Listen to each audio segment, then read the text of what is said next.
Hello अस्सलाम वालेकुम guys, how are you? आप सब लोग कैसे हैं? मैं बिल्कुल ठीक-ठाक। आज मैं पीएमएन या नून लीग के शेरों को मुबारकबाद देना चाहती हूँ कि कल हमज़ा ने चलें फ़िलहाल एक मुश्किल वक़्त तो ज़रूर है, लेकिन हमज़ा ने ये जो चीफ़ मिनिस्टर है इसकी जो सीट है वो री-इलेक्ट हो गई उस पर। लेकिन मसला ये है कि आज ये जो पीटी वाले और काफ लीग वाले शोर मचा रहे हैं, तब इन्होंने शोर क्यों नहीं मचाया था जब कि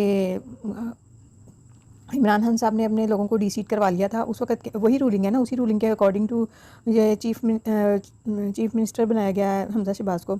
तो शुजात साहब ने जो भी इक़दाम किया तो परवेज़ इलाही साहब को पहले शुजात साहब से पूछ लेना चाहिए था ना, जब आप अकेले फ़ैसला करेंगे तो यही नतीजे आएँगे।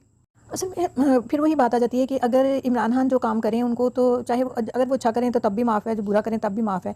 और अगर नून लीग या बाकी पार्टियाँ करें तो वो सुप्रीम कोर्ट उसके ऊपर फ़ौरन फ़ैसला जो है वो नून लीग के खिलाफ दे देता है।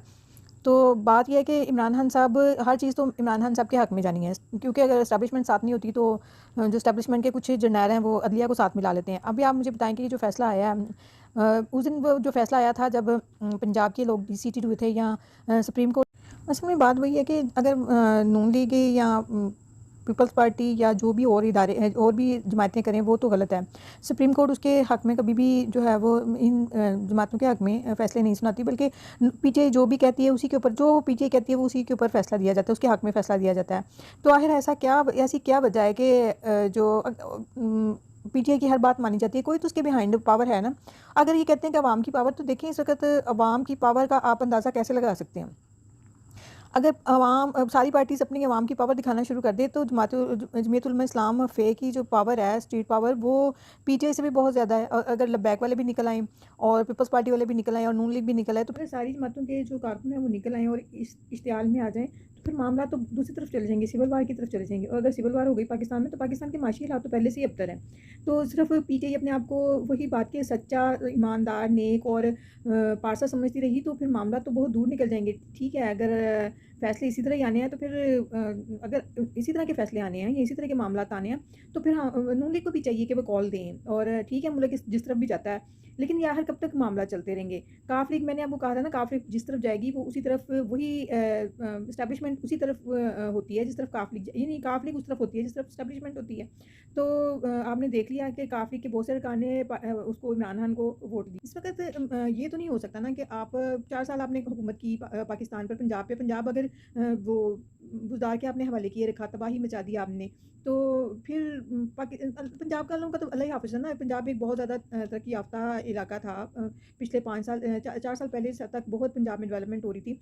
तो ये तो पूरी ये तो सिंध वाले भी बोलते थे, बलूचिस्तान हर तरफ। और अब पंजाब के हालात देखें तो किस तरफ जा रहे हैं। अब स्टॉक मार्केट भी आप पे यकीन नहीं रखती, और आप पेट्रोल की और उसकी जो पेट्रोल की तो है इस वक़्त नहीं, लेकिन डॉलर की कीमतें बढ़ रही हैं। मुल्क तबाही के दहाने पे खड़ा है। जब मईशत सँभाली जा रही है तो आपने मुफ़्त का वावेला मचाया हुआ है। अदलिया क्या चाहती है कि ये मुल्क तबाह हो जाए, बर्बाद हो जाए, इससे कोई फ़र्क नहीं पड़ता किसी को भी। मामलात बाला-तर हैं। चौधरी शुजात ने, देखिए, शुजात साहब के नाम पर ये पार्टी जो है वो रजिस्टर्ड है। अब चेयरमैन पार्टी का कह रहा है कि जी आपने परवेज़ इलाही को वोट, असल में परवेज़ इलाही को वोट नहीं देने का मसला नहीं था। असल में मसला ये था कि पीटीआई को वोट नहीं देना। शुजात साहब ने कहा पीटीआई को वोट नहीं देना। जब परवेज़ इलाही साहब ने नून लीग के साथ डन किया और उनसे उन्होंने वोट लेना था, या उनको नून लीग वज़ीर आला बना रही थी, तो आखिर ऐसा क्या हुआ कि उनको पीटीआई की, अब पीटीआई वाले की तरफ चले गए और उस तरफ पलड़ा भारी कर दिया। तो ये पहले तो ये एस्टेब्लिशमेंट की वजह से होता रहा है। अभी भी काफ लीग के बहुत सारे लोगों का यही कहना है कि जी एस्टेब्लिशमेंट सर पे है। तो फिर अगर एस्टेब्लिशमेंट बाज नहीं आती तो फिर मामला तो मुल्क को कौन बचाएगा? मुझे तो इस वक़्त समझ नहीं आ रही कि मुल्क बचेगा कैसे? अगर पीटीआई के हवाले कर देते हैं तो वैसे ही मामला खराब हो जाएगा। जिसके नाम पार्टी रजिस्टर होगी, जो चेयरमैन होगा, उसका कोई यानी अजीब सी ही सिचुएशन उन्होंने क्रिएट की हुई है। मुनहरफ, कभी आप कहते हैं कि चेयरमैन का फैसला ही फाइनल फैसला होगा, ये रूलिंग जो है सुप्रीम कोर्ट भी दे देती है, बाद में वो ही रूलिंग बदल जाती है। नून लीग की तरह तरह जब बात तरफ आती है या वो बेनिफिशियल होते हैं, तो फिर रूलिंग बदल जाती है या फैसले बदल जाते हैं। ऐसा अगर चलता रहा तो फिर मुल्क नहीं चलेगा। फिर आप सिर्फ ऐलान कर दें कि पीटीआई ही, जो इमरान खान साहब हैं, वही इस मुल्क के करता धरता है। कल ये भी बातें गर्दिश में रहीं कि फैज़ हमीद साहब जो हैं वो चीफ ऑफ आर्मी स्टाफ बनने जा रहे हैं। नून लीग बाहर को, उसको बाहर भेजा जा रहा है, चार्टर्ड तैयारी खड़े हैं। तो इस तरह की स्पेकुलेशन जो पाकिस्तान के लिए की जाएगी, तो फिर मामला किस तरफ जाएंगे? ये बहुत बुरे हालात हैं और बहुत डेंजर की तरफ जा रहे हैं हालात। ये मामला वही ठीक है, वो मुहब्बे वतन है, वो पाक साफ़ हैं, वो सादिक अमीन हैं, वो सच्चे मुसलमान हैं। बाकी के सारे पाकिस्तानी जो हैं वो गद्दार हैं, चोर हैं। और उसमें नून लीग भी शामिल है, जेयूएफ भी शामिल है, उसमें एमक्यूएम भी शामिल है, उसमें जो पीटीआई में आ जाए वही सादिक और अमीन है, बाकी सब लोटे फ़ाँ कातल चोर मुल्क के गद्दार हर चीज़ है। आइन इमरान खान ने आइन नहीं तोड़ा। उस रात जो 13 अप्रैल वाली रात जो कुछ हुआ वो क्या कम था? क्या उस वक़्त सारी दुनिया को नज़र नहीं आ रहा था कि आइन टूट रहा है और मुल्क किस तरफ जा रहा है? मुल्क को पता नहीं ये लोग किस तरफ लेकर जाना चाहते हैं। ये तो अब बात इमरान खान साहब से कोई बैठ के पूछे कि सिर्फ़ आपका इक़्तिदार आपको अज़ीज़ है, बाकी और कोई चीज़ अज़ीज़ नहीं है। नहीं चाहिए बस जो बैठे लूटे खाए पिए 25 अरब डॉलर अगली हुकूमत आए 25 40 अरब 50 अरब डॉलर लूटे घर ले जाए बस तबाही मचाए तबाही पे तबाही मचती रहे ये मुल्क कोई इसका पुरसाने हाल नहीं है जब जब दिल चाहा जिसको दिल चाहा निकाल दिया जब दिल चाहा जिसको बिठा दिया इस्टेब्लिशमेंट ने नवाज शरीफ के लिए क्या कुछ नहीं किया आज जो कुछ इमरान खान के साथ हो रहा है वो उसके किए हुए करतूत हैं जो उसके सामने आ रहे हैं जरदारी का इसने साथ लिया और आज जरदारी उसके खिलाफ खड़ा है काफली आज ये काफली के हमायती हैं पहले ये इसको डाकू कहते रहे हैं सारी ज़िंदगी कंधे पे चढ़ के जिसके कंधे पे चढ़ के पीटीआई चल रही है वो इस्टेब्लिशमेंट है शेर रशीद हैं ये सब चीज़ें इन्होंने साथ मिलाई हैं अब जितने गंदे तरीन लोग हैं ना पीटीआई में शामिल है कुछ उसने जितनी डेवलपमेंट की जितनी उसने तरक्याती काम किए जो बिजली के कारखाने लगाए हम लोग तो ये समझ रहे थे कि पाकिस्तान ख़त्म हो गया जितनी कि बिजली की शॉर्टेज थी 2013 से पहले तो 2013 से लेके 2018 तक इन्होंने बिजली के जो कारखाने लगाए ये मैं कहती हूँ कि इस मुल्क का कुछ नहीं हो सकता जब आप इतने बड़े जो भट्टो को आप फांसी लगा देते हैं नवाज शरीफ को आप मुल्क बदर कर देते हैं आसिया मलिना को आप बचा लेते हैं